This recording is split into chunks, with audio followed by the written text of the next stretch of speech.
Konferensi pers Densus 88 anti teroris Polri terkait pengungkapan terorisme. Salam sejahtera untuk kita semua. Salam, Om Swastiastu, Namo Buddhaya, salam kebajikan. Yang kami hormati Pak Aswin dari Densus 88 dan yang kami hormati rekan-rekan media. Pagi ini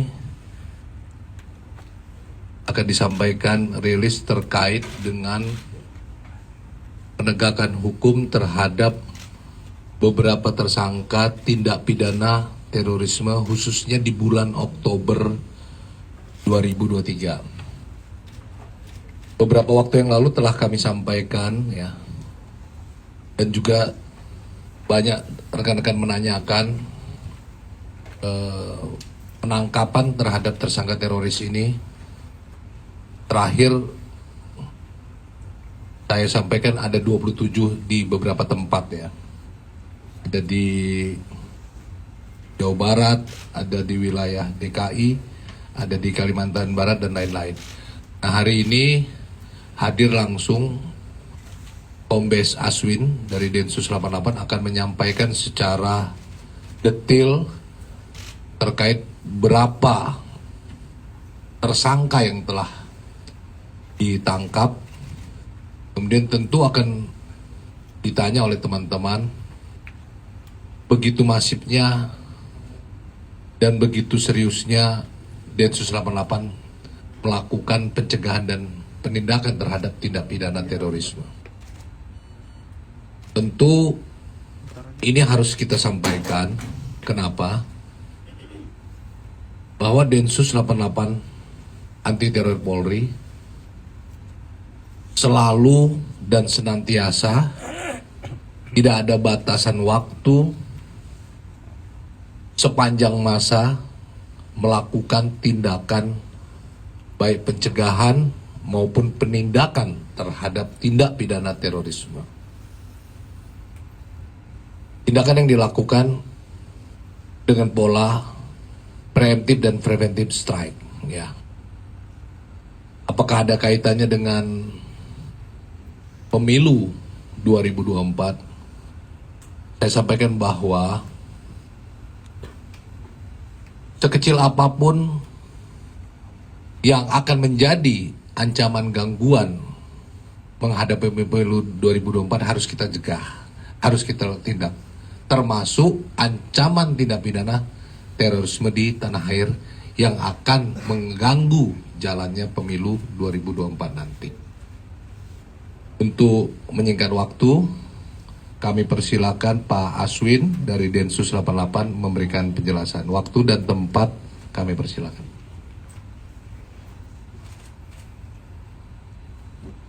Terima kasih, Jenderal.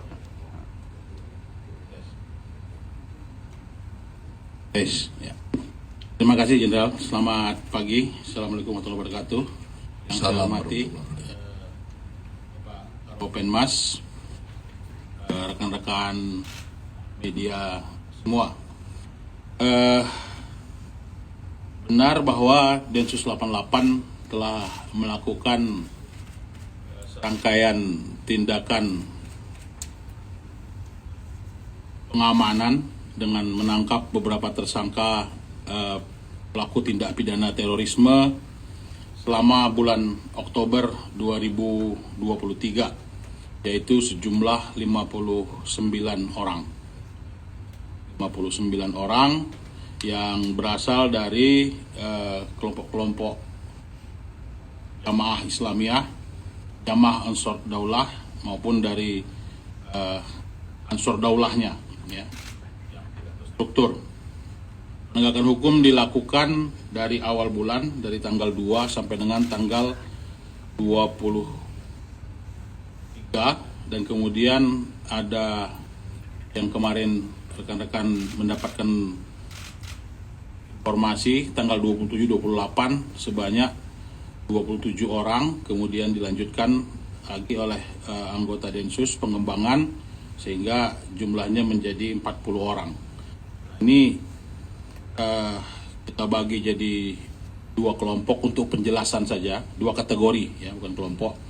Untuk penjelasan saja bahwa 19 tersangka yang pertama ditangkap dari tanggal 2 sampai dengan tanggal 23 itu mereka merupakan jaringan struktural dari Jamaah Islamiyah yang sampai dengan saat ini belum dilakukan penegakan hukum. Jadi ini mengingatkan lagi kepada kita bahwa jaringan struktural dari Jamaah Islamiyah ini masih ada dan terus masih eksis, ya, bukan sekedar simpatisan. Mereka adalah orang-orang atau personil yang menduduki jabatan struktural di organisasi Jamaah Islamiyah.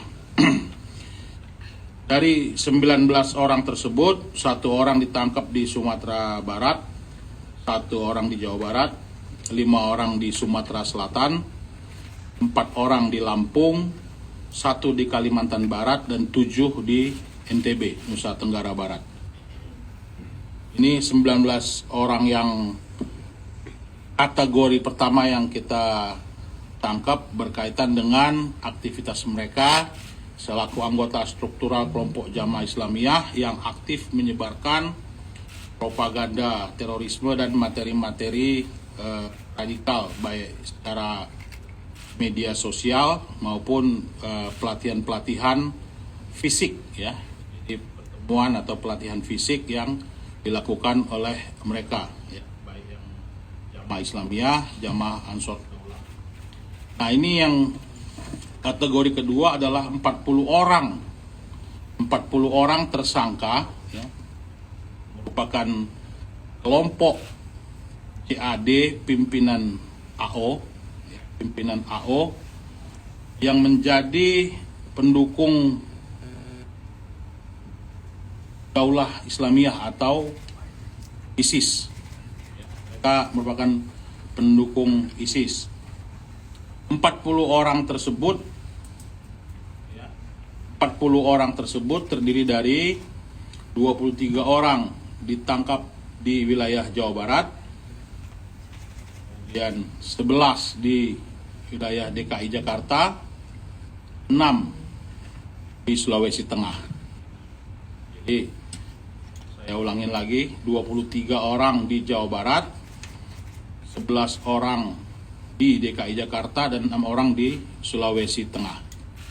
Nah, ini adalah kelompok pimpinannya AO. Ada yang disebut dengan kegiatan yang terencana oleh kelompok ini, ya, untuk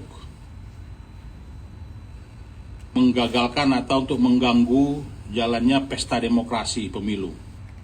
Karena dari keterangan yang disampaikan oleh beberapa tersangka yang telah diperiksa oleh penyidik Densus 88, bagi mereka pemilu adalah rangkaian demokrasi, di mana demokrasi itu adalah maksiat, gitu.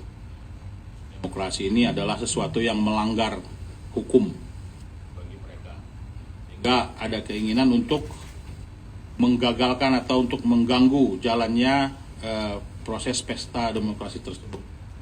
Mereka berencana melakukan serangan terhadap aparat keamanan yang menjadi fokus pengamanan dalam rangkaian kegiatan pemilu tersebut.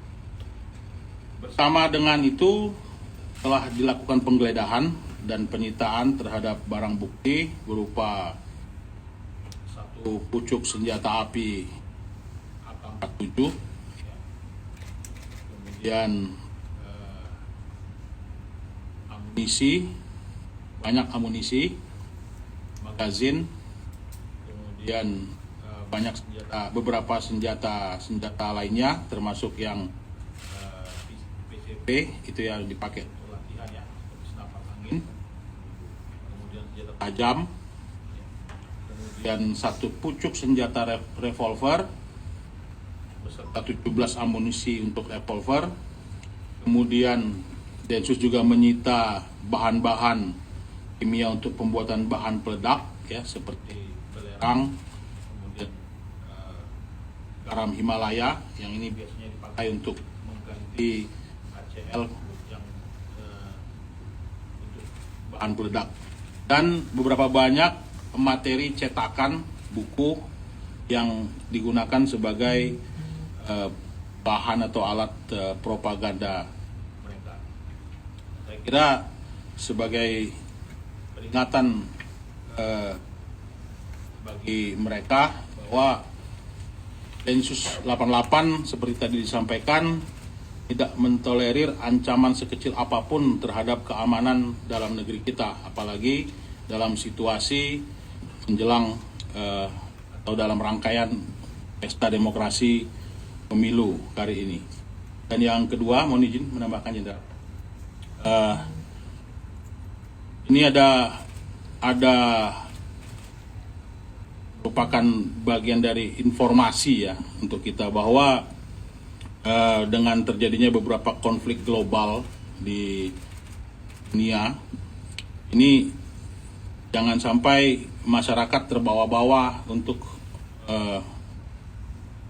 mendukung ataupun ikut memberikan donasi yang tidak terarah, kemudian melakukan demo-demo yang sebenarnya ditunggangi oleh beberapa kelompok teror untuk mengangkat isu-isu solidaritas, isu-isu ketertindasan, beberapa isu-isu humanitarian lainnya yang istilahnya menaikkan giroh semangat untuk melakukan kegiatan yang mengarah kepada perbuatan atau aksi terorisme.